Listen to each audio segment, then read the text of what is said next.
Supreme കോടതി ഒരു വിധി പ്രഖ്യാപിച്ചു കഴിഞ്ഞാൽ ആ സുപ്രീം കോടതി വിധി പ്രഖ്യാപിച്ചാൽ അത് നടപ്പിലാക്കേണ്ട ബാധ്യത എക്സിക്യൂട്ടീവിനും ലെജിസ്ലേറ്റീവിനും ഈ പറഞ്ഞ ഭരണകൂടത്തിൻ്റെ മറ്റ് സംവിധാനങ്ങൾക്കും ഉണ്ട്.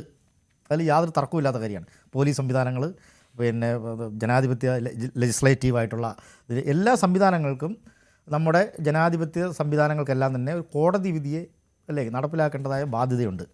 അത് നടപ്പിലാക്കാൻ ശ്രമിക്കുകയാണ്. അപ്പം നടപ്പിലാക്കാൻ ശ്രമിച്ചപ്പോൾ തന്നെ അതിനകത്ത് പലതരത്തിലുള്ള സാമൂഹ്യ സംഘർഷത്തിൻ്റേതായ ഒരു പ്രശ്നം ഉരുത്തിരിഞ്ഞു എന്നുള്ളത് വസ്തുതയാണ്. അല്ലാതെ ഒരു ഗവൺമെൻറ്റിനെ സംബന്ധിച്ചിടത്തോളം, ഒരു ജനാധിപത്യ ഗവൺമെൻറ്, ജനങ്ങളാൽ തിരഞ്ഞെടുക്കപ്പെട്ട ഒരു ഗവൺമെൻറ്റിനെ സംബന്ധിച്ചിടത്തോളം ഒരു കോടതി വിധി, ഒരു ലോ ആൻഡ് ഓർഡർ ഒരു വിഷയം വരുമ്പോൾ, ലോ ആൻഡ് ഓർഡർ വിഷയമില്ല എന്ന് വെറുതെ പറയുന്നതാണ്. അഡ്വക്കേറ്റ് പറഞ്ഞത് ശരിയല്ല. ലോ ആൻഡ് ഓർഡർ പ്രശ്നമുണ്ട്. നമ്മൾ ശബരിമലയിൽ വളരെ എന്തെല്ലാം തരത്തിലുള്ള സംഘർഷങ്ങൾ നമ്മൾ കണ്ടതാണ്. അത് ഒരു വർഗീയ കലാപത്തിലേക്കോ മറ്റോ പോകുന്ന അവസ്ഥയിലേക്ക് പോകാൻ പാടില്ല.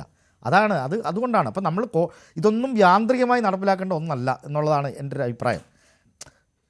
എല്ലാ തുല്യതയെന്ന് പറയുന്നതും എല്ലാ അനാചാരങ്ങളും മാറ്റപ്പെടേണ്ടത് തന്നെയാണെന്നുള്ളതൊന്നും ഒരു തർക്കമില്ലാത്ത കാര്യം. അവിടെയൊന്നും ഒരു തർക്കത്തിൻ്റെ ഒരു പ്രശ്നമേ വരുന്നില്ല. അത് ഇടതുപക്ഷ ഗവൺമെൻറ്റിനും വരുന്നില്ല, പിന്നെ പാർട്ടികൾക്കോ, സെക്യുലർ പാർട്ടികൾക്കോ ഇടതുപക്ഷ പാർട്ടികൾക്കോ വരുന്നില്ല. അവിടെയൊക്കെ എന്താ തർക്കമുള്ളത്? ഒരു തർക്കവുമില്ല.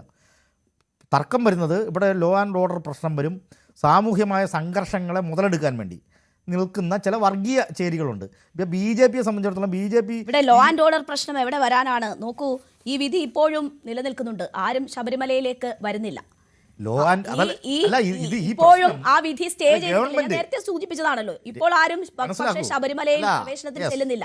സർക്കാർ ഒരു നിലപാട് പറഞ്ഞതുകൊണ്ട് മാത്രം ഇവിടെ ഏതെങ്കിലും തരത്തിൽ ഉണ്ടാകുമെന്ന് ജനങ്ങളെയോ വിശ്വാസികളെയോ പോലും കുറച്ച് കാണേണ്ടുന്ന ഒരു സാഹചര്യം ഉണ്ടെന്ന് എനിക്ക് തോന്നുന്നില്ല. ഇവിടെ ഇപ്പോ വോട്ട് തന്നെയാണ് പ്രശ്നം എന്നത് നമുക്കറിയാമല്ലോ.